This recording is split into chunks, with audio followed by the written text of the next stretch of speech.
Bye माझे सगळा घेतलंय, हळदी कुंकूचो करंडो घेऊचो राहिलो. पूर्वा जा बाय, जरा करंडो घेऊन ये.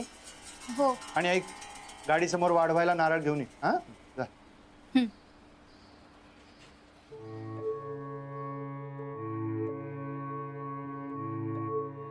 या काय आहे, तू रडतोस? काय ना रे, आठवण आली यांची. एवढे होते. आहे अण्णांचे आशीर्वाद आपल्या वांगडा आहात. अरे छाया पहिल्यांदा घरी येला ना, तेव्हा ते रडले होते रे. पण आता परत छाया नटला थटलेला बोल्यावर चढताना बघून लय खुश झाले असते रे. अण्णा कुठेही गेले नाहीयेत आजी, ते इथेच आहेत. अहो दत्ता, हो हो.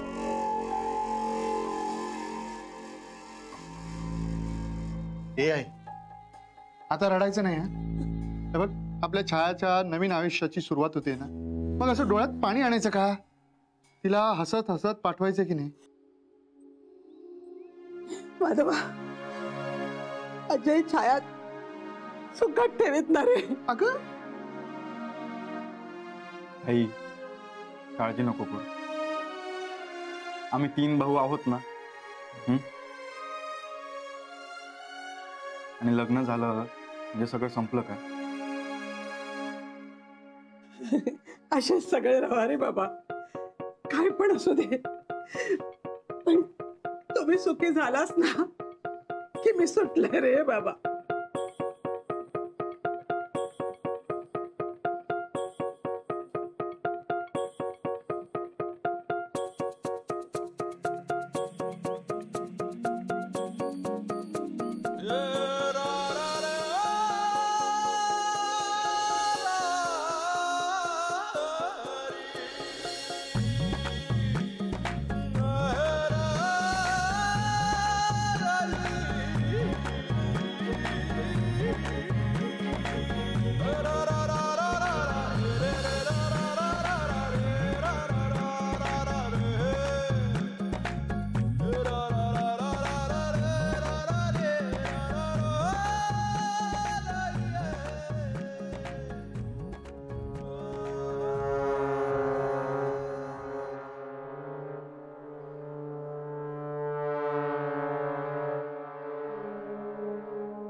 लावू का?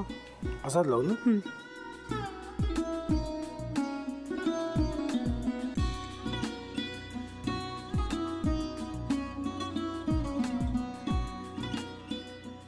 आता काय करायचंय? आता आपण ड्राय स्टफिंग दुसरं काय करणार आपण त्यात?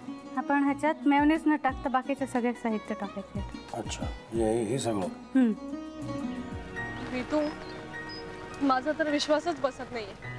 म्हणजे अगं बहिणी आमचं लग्न व्हावं म्हणून किती प्रयत्न करत होते, आणि ते सगळं करताना की शिवच्या आम्हाला माहिती पुरवते.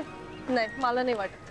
गौरी खूप चांगली असतो म्हणून तुला सगळं जगत चांगलं दिसतं, पण शिव उगाच बोलला असेल का? त्याच्यावर विश्वास नाहीये का तुझा? शिववर पूर्ण विश्वास आहे मी माझा. पण तो आता हे जे काही करतोय ना, म्हणजे निशा बहिणी समोर त्या राधिका सोबत फिरण्याचं नाटक वगैरे, ते त्याचा काही उपयोग होणार नाहीये. अगं असं कसं म्हणतो? अगं नीलिमा, जतीन भाईंचा कॉल आहे. हो माहितीये, रिसीव कर ना. अगं बघ, कट झाला. आता तू रिसीव केला नाहीस म्हणून ते मला करतील. अब पुन्हा आला बघ, घे बघू. पण हे एक ना एक दिवस घडणारच होतं. आता मला कळलं तुम्ही 2 दिवस झाले काय सांगत होता ते. बनू हे संकेत असतात आणि हे ठरवून येत नसतात. मी बाहेर तुमची वाट बघते.